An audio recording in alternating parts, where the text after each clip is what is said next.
The New York Rangers have definitely had a pretty up and down season so far, beginning looking like a pretty good team, then having a very long stretch of pretty awful play. And now the Rangers, since the beginning of January, have started to kind of turn things around a bit. And obviously, a few days ago, we ended up seeing a pretty major trade that happened between the New York Rangers and the Vancouver Canucks. So in today's video, we're going to kind of take a look at where the New York Rangers are at right now after trading for JT Miller, kind of how this team has been playing as of late, and kind of what we could possibly expect going forward for the rest of this season, for the deadline, as well as kind of possibly seeing this team make playoffs, because this team is definitely in a pretty interesting spot and definitely could make a lot of different moves and a lot of different things could happen with this team.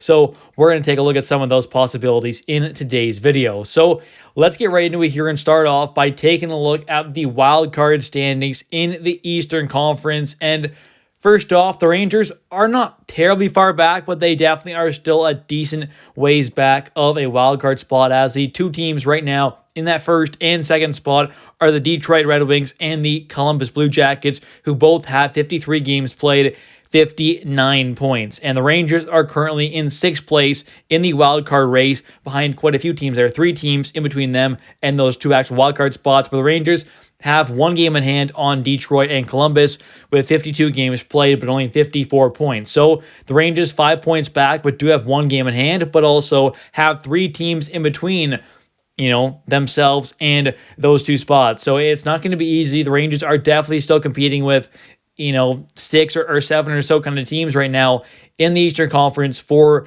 those last couple spots. So we'll have to wait and see kind of what happens there. It's going to be a pretty big race, and there are a few teams there who could end up kind of getting one of those spots, possibly, a third spot in the, Atlantic, or possibly the Metro as well. There is a chance where the Rangers or another team potentially end up catching, the Devils or a team like Ottawa. There is a possibility of that. And the Rangers definitely could make their way somehow if they go on a really big kind of long stretch of just great play and are winning a ton of games. They very well could end up kind of making their way into that top three in the Metro, which obviously would be very tough, but this team definitely could end up heating up and go on a nice long stretch of just really good play with a goaltender like Igor Shesterkin. He can be lights out. He can truly be that best goalie in the world. So with him back there, and I think this team definitely has a lot of talent, and adding in a guy like JT Miller, when this team is potentially playing their best hockey, they can be a really, really good team. So I think overall, it kind of depends what this team ends up doing, and that's also going to have a pretty major impact, I think, on what this team decides to do at this upcoming trade deadline as well, because I'm kind of imagining that Chris Drury still wants to be active and still wants to go out there and make some more kind of buying moves, and, maybe not just moves that are, kind of rentals and expiring contracts that are just going to help for more this season, but also, it may end up working out where you can also still go out there and get some of those rentals where the Rangers can, end up going after certain guys who may be on an expiring contract, but with the intention of still trying to re-sign those guys, because the Rangers are going to have a good amount of cap space available. So they still could go out there trying to find a guy who is an expiring contract and still look to re-sign them, which would not be the worst idea, but ideally they are getting kind of younger players who do have a bit of control with their deals. But either way, this kind of next chunk of games here is going to be really important, and if you really consider it, before the upcoming trade deadline, with this new kind of, break here that they're going to have in the NHL season with the Four Nations face-off, a pretty decent-sized break here, the Rangers don't have a ton more games left to play before the upcoming trade deadline, so these next few games here really do matter and are going to have a pretty major impact on possibly what this team is going to decide to do at the upcoming deadline. Do they lose the next, 4, 5, 6 games here? Obviously, that would really put Drury in a possible certain direction.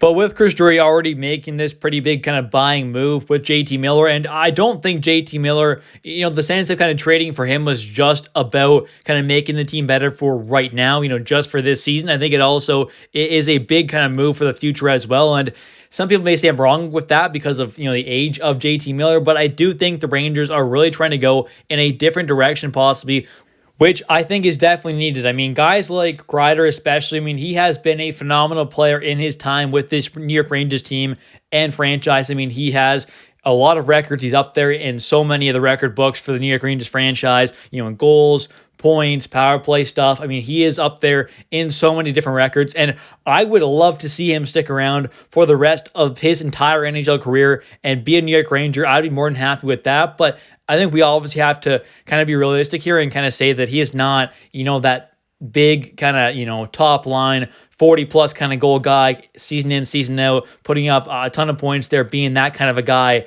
and his overall kind of really good two-way play. He's just probably not quite that player at this point in his career. It may not be for the rest of his career, but he can still be a valuable player for this team, but just may not be kind of one of the main kind of core guys of this team. He can be an important piece still, but not be one of the kind of main core guys, as it does kind of look to possibly go in a younger direction with a lot of younger guys who are really starting to take their kind of steps at the NHL level. Guys like Lafreniere, Cooley, and some of the older guys as well who are still going to be big pieces of this team for the next, kind of long-term foreseeable future as well, like JT Miller, like Trocheck, like a Foxy, who is obviously not old, but he's starting to get up there a bit. He's more of a veteran kind of player at this point. He's still going to be a massive piece of this team going forward as well. And even a guy like Panarin, he may still be getting up there in age, but he is someone who, we'll have to kind of see what happens with him truly kind of long-term wise, as he does have, obviously one more season after this one. So not this upcoming offseason, but the one after that, he will become an unrestricted free agent. So he could leave then,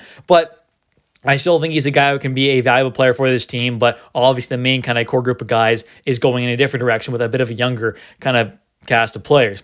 And although, it may not be that Stanley Cup contending kind of season that many of us Rangers fans kind of hope we could possibly see out of this team, I still think it can be a valuable kind of season for this franchise and not just be kind of a wasteful one like, many of us may have thought at one moment in this season. I mean, for a while there, it just kind of seemed like this was going to be a just kind of terrible season where the Rangers end up being one of the worst teams truly in the entire NHL, and that still could possibly happen, although at this point, I definitely don't see that happening.